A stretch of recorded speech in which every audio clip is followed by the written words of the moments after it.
आज वाली वीडियो में हम आपके लिए लेकर के आए हैं types of an operating system part 2। इसके पहले हमने पार्ट 1 बनाया है, उसका लिंक आपको डिस्क्रिप्शन बॉक्स में मिल जाएगा। तो अब शुरू करते हैं पार्ट 2। ठीक है, उससे पहले हम देख लेते हैं, ठीक है, टोटल नंबर या total types of operating system. 10 तरह के मेजर जो है ऑपरेटिंग सिस्टम्स होते हैं। Batch operating, time sharing, distributed, network, real time, mobile, embedded, multi programming, multi processing, multitasking. इनमें से बैच ऑपरेटिंग, टाइम शेयरिंग और डिस्ट्रीब्यूटेड ऑपरेटिंग सिस्टम के ऊपर हम वीडियो बना चुके हैं, उसका लिंक आपको डिस्क्रिप्शन बॉक्स में मिल जाएगा। इस वाले वीडियो में हम देखेंगे नेटवर्क ऑपरेटिंग सिस्टम। तो अब शुरुआत करते हैं नेटवर्क ऑपरेटिंग सिस्टम से। देखिए, नाम से ही पता लग रहा है कि ये जो ऑपरेटिंग सिस्टम होते हैं ये एक्चुअली एक सर्वर पे एग्जिस्ट करते हैं, यानी कि ये किसी इंडिविजुअल कंप्यूटर का खुद का कोई पर्सनल ऑपरेटिंग सिस्टम नहीं है, बल्कि ये सर्वर पे ऑपरेटिंग सिस्टम रहता है। और जो अदर कंप्यूटर्स होते हैं जो कि हार्डवेयर है, यानी कि जिनके पास खुद का मॉनिटर है, सीपीयू है, खुद की जो मेमोरी है, ठीक है, खुद की हार्ड डिस्क है, लेकिन खुद का ऑपरेटिंग सिस्टम नहीं है, ठीक है, तो वो जो है इनसे कनेक्ट हो जाते हैं सर्वर पे जाकर के। यानी कि जब भी वो डिवाइस होगी वो सर्वर पे इस सिस्टम से कनेक्ट होगी, तभी जाकर के ऑपरेटिंग सिस्टम उससे हेल्प करेगा। अभी जैसे वर्क फ्रॉम होम चला था काफ़ी टाइम तक, तो आप लोगों ने देखा होगा कि कंपनीज जो है एम्प्लॉयज़ को घर पे जो है सिस्टम प्रोवाइड कर रही है, लेकिन उस सिस्टम के अंदर का आपने देखा हो तो वहाँ पे डिस्प्ले तो होता था, पर सीपीयू के बजाय एक बहुत ही छोटा सा बॉक्स लगा होता था। वो एक्चुअली आपका एक ATX रिसीवर है। यानी कि जब भी आप उस सिस्टम को ऑन करते थे तो उसके लिए इंटरनेट कनेक्टिविटी होना बहुत ज़रूरी होता था, क्योंकि वो सिस्टम एक्चुअली उसका खुद का कोई हार्डवेयर नहीं है, उसका खुद का कोई ऑपरेटिंग सिस्टम नहीं है, वो बल्कि आपको डायरेक्ट सर्वर से कनेक्ट कर देता है और सर्वर पे जो ऑपरेटिंग सिस्टम मौजूद है उससे आपका सिस्टम जो है कंट्रोल होता है। तो इस टाइप के ऑपरेटिंग सिस्टम को नेटवर्क ऑपरेटिंग सिस्टम कहा जाता है। ठीक है, इसके अंदर अगर हम बात करें तो जितने भी जो कंप्यूटर्स इस सर्वर से जुड़े हैं जिस पे ऑपरेटिंग सिस्टम एग्जिस्ट कर रहा है, उन सब के बीच में डेटा का जो है शेयरिंग काफ़ी ज़्यादा आसान हो जाता है। ठीक है, कोई भी कंप्यूटर किसी भी दूसरे कंप्यूटर के डेटा को एक्सेस कर सकता है, क्योंकि सभी कंप्यूटर्स जो हैं वो कॉमन सर्वर से अटैच है और एक कॉमन ऑपरेटिंग सिस्टम से कंट्रोल हो रहे हैं। हालांकि हर एक सिस्टम का, यानी हर एक हार्डवेयर का खुद का एक प्राइवेट लॉक या फिर एक प्राइवेट सिक्योरिटी मैकेनिज्म होता है, जिसके थ्रू हम खाली दूसरे सिस्टम पे वही डेटा देख सकते हैं जिसकी परमिशन हमें मिली हुई है। जो सिक्योर डेटा है या प्रोटेक्टेड डेटा है वो हम नहीं एक्सेस कर सकते। ठीक है, और इसे कभी कभी जो टाइटली कपल्ड सिस्टम्स भी बोलते हैं। अब टाइटली कपल्ड क्यों? क्योंकि यहाँ पे एक्चुअली जितने भी जो कंप्यूटर्स जो है जो इस ऑपरेटिंग सिस्टम के अंदर, इस नेटवर्क ऑपरेटिंग सिस्टम के अंदर एक दूसरे से जुड़े हुए हैं, ठीक है, ये सारे एक सिंगल यूनिट की तरह वर्क करते हैं। जी हाँ, यानी कि एक कंप्यूटर के हार्डवेयर को अगर हम चाहें तो दूसरे कंप्यूटर से एक्सेस कर सकते हैं। जैसे सपोज मुझे कोई फाइल सेव करनी है और अब मेरे कंप्यूटर पे जो डिस्क मौजूद है उसका स्पेस भर गया है, तो मैं उसको नेटवर्क ऑपरेटिंग सिस्टम की मदद से चाहूँ तो सर्वर पे सेव करूँ और चाहे तो किसी और कंप्यूटर की हार्ड डिस्क में मैं उसको सेव कर सकता हूँ। यानी कि एक तरह से बिल्कुल ऐसा ही हो गया जैसे दोनों डिवाइसेज एक कॉमन यूनिट की तरह काम कर रही हो, इसलिए इसे टाइटली कपल्ड सिस्टम्स भी कहा जाता है।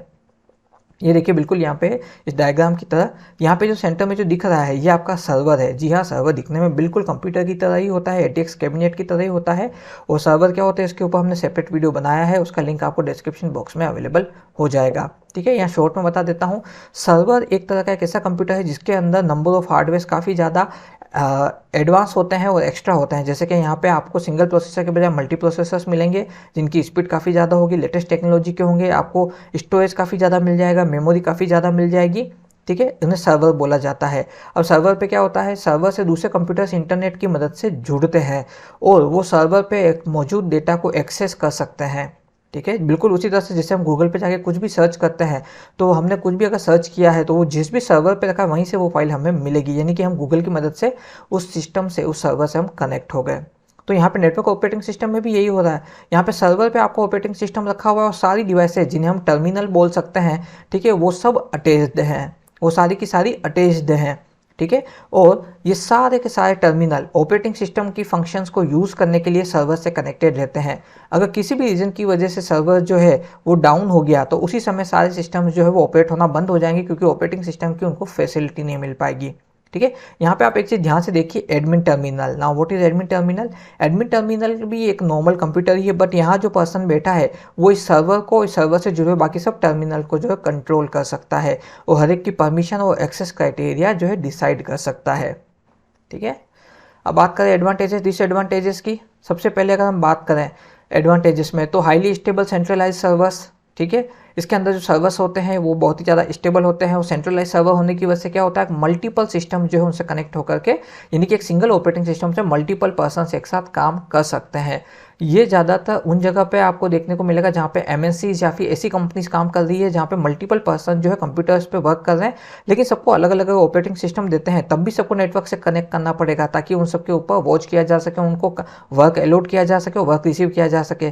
ठीक है, तो ऐसी कंडीशन में क्या होता है, सबको इंडिविजुअल ओएस वाला सिस्टम देने के बजाय एक कॉमन ओएस वाला जो कि सर्वर पे मौजूद है ओएस, और उन सबको खाली बस ATX रिसीवर डिवाइसेस दे दी जाती हैं।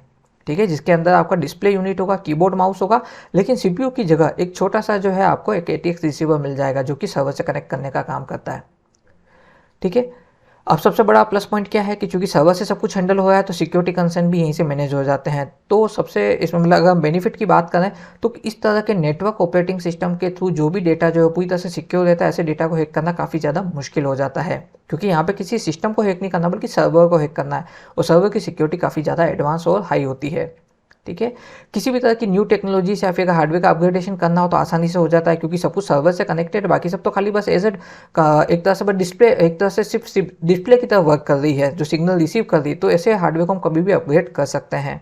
ठीक है, सर्वर एक्सेस जो है अगर हम यहाँ पे बात करें तो किसी भी लोकेशन से और किसी भी टाइप के सिस्टम से सर्वर को एक्सेस किया जा सकता है। अब किसी भी टाइप का सिस्टम मतलब ये नहीं कि आप आउटडेटेड टेक्नोलॉजी वाला सिस्टम ले आए, जो सर्वर की टेक्नोलॉजी के अकॉर्डिंग कनेक्टिविटी कर सके, इस टाइप का सिस्टम आपको लेकर के आना है। ठीक है, और किसी भी लोकेशन से आप उसको एक्सेस कर सकते हैं, बस आपके पास में एक अच्छा इंटरनेट कनेक्शन होना चाहिए। डिसएडवांटेजेस की बात करें तो सर्वर्स बहुत ज़्यादा कॉस्टली होते हैं, ये हम पहले भी कई बार बता चुके हैं। ठीक है, तो ऐसे सिस्टम के अंदर सर्वर ही जब खुद काफ़ी ज़्यादा कॉस्टली हो गया, एंड देन उसके बाद में हर एक सिस्टम के साथ में एक ATX रिसीवर लगाना, तो उसका भी कॉस्ट आपका बढ़ जाता है, प्लस इतने बड़े नेटवर्क को मैनेज करके रखना खुद काफ़ी ज़्यादा कॉस्टली हो जाता है। ठीक है, अगर हम बात करें तो यूज़र जो होता है उसको सेंट्रल लोकेशन पर डिपेंड रहना पड़ता है मोस्ट ऑफ ऑपरेशंस के लिए। मोस्ट ऑफ ऑपरेशंस मतलब कि जैसे अगर हम बात करें तो जब भी नेटवर्क ऑपरेटिंग सिस्टम से रिलेटेड सिस्टम की बात होती है तो वहाँ पे यूनिक आपको सारे टास्क करने की परमिशन मिल गई आपके अपने पर्सनल कंप्यूटर से, जो कि आपको दिया गया कंपनी की तरफ से। ठीक है, बल्कि वहाँ पे आप limited number of operation he perform कर सकते हैं। कुछ ऑपरेशन ऐसे होते हैं जिसके लिए आपको सेंट्रल लोकेशन पर जाना पड़ता है, यानी कि सर्वर से आपको डायरेक्टली कनेक्ट होना पड़ता है। ठीक है, या फिर अगर सीधा सा बोले तो आपको स्पेशल परमिशंस लेनी पड़ती हैं।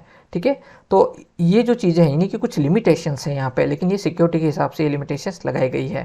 ठीक है, अब इनका लगातार मतलब फिक्स टाइम इंटरवल पे इनका मेंटेनेंस और अपडेट करना बहुत ज़्यादा ज़रूरी हो जाता है।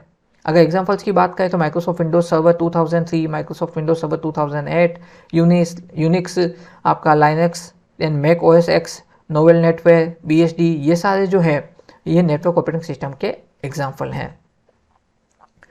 तो ये था video all about network operating system. मैं उम्मीद करता हूँ आपको ये वीडियो अच्छे से समझ में आ गया होगा। अगर फिर भी आपके मन में कोई भी डाउट है, कोई भी क्वेरी है, कोई सजेशन या फीडबैक है तो मैं कमेंट बॉक्स में लिख करके बताएं। हमारे इस वीडियो को लाइक कीजिए और चैनल को सब्सक्राइब कीजिए ताकि इसी तरह के वीडियो की नोटिफिकेशन आपको आगे भी मिलते रहेंगे। इस वीडियो के नोट्स आपको डिस्क्रिप्शन बॉक्स में अवेलेबल हो जाएंगे। हमने अभी तक जितने भी वीडियोज़ बनाए हैं उनके लिंक और उनके नोट्स के लिंक भी डिस्क्रिप्शन बॉक्स में अवेलेबल है। द क्रेजी प्रोग्रामर्स की तरफ से आज के लिए बस इतना ही।